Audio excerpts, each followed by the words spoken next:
Bonjour et merci de nous recevoir chez vous. Merci encore de nous faire confiance à English for All. Je suis Frantiek Lini, je prends la parole aujourd'hui en ma qualité de traducteur et de formateur en anglais. Mesdames et messieurs, dans cette nouvelle vidéo, nous allons nous attarder un petit peu sur la différence qui existe entre deux prépositions, à savoir at et to.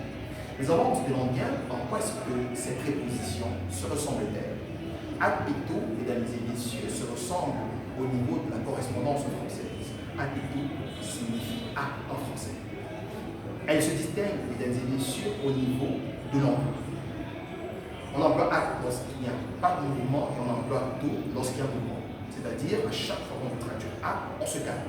On traduit at par at lorsqu'il n'y a pas de mouvement et par to lorsqu'il y a mouvement. Pour aider notre argumentation, mesdames et messieurs, voici quelques exemples au tal. En premier exemple, I am at church et I am going to church now. Traduction française, je suis à l'église et je vais à l'église maintenant. La ressemblance entre ces deux traductions françaises est au niveau de la préposition à qui est utilisée. Dans la première phrase, on a traduit à par at parce qu'il n'y a pas de mouvement, et dans la deuxième phrase, on a traduit à par to parce qu'il y a mouvement. Pour poursuivre un nouvel exemple, mesdames et messieurs, nous avons I live at Tila et I sent a letter to my father. Yesterday, traduction française, j'habite à Tila et j'ai envoyé une lettre à mon père hier. On a traduit à par at dans la première proposition parce qu'il n'y a pas de mouvement. On a traduit à ici partout parce qu'il y a mouvement.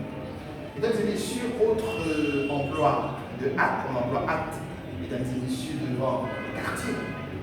On emploie également at devant les heures. Exemple, je fais mes devoirs à 6 heures.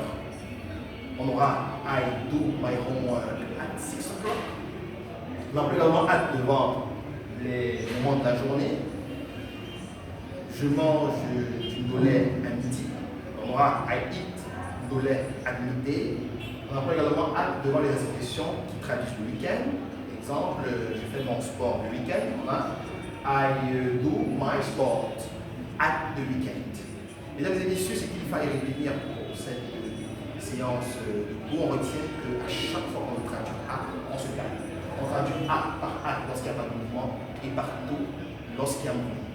Pour conclure, mesdames et messieurs, nous attendons vos commentaires sur notre page Facebook à l'adresse English for All 237 et n'oubliez surtout pas de découvrir les témoignages en anglais des francophones qui nous ont fait confiance en ce qui concerne le déblocage de leur parler en anglais sur YouTube à l'adresse English for All. Mesdames et messieurs, English for All, c'est un minimum de dépenses pour un maximum de satisfaction. À English for All, pour la satisfaction reste et demeure notre priorité. À très bientôt pour une prochaine vidéo. Ciao.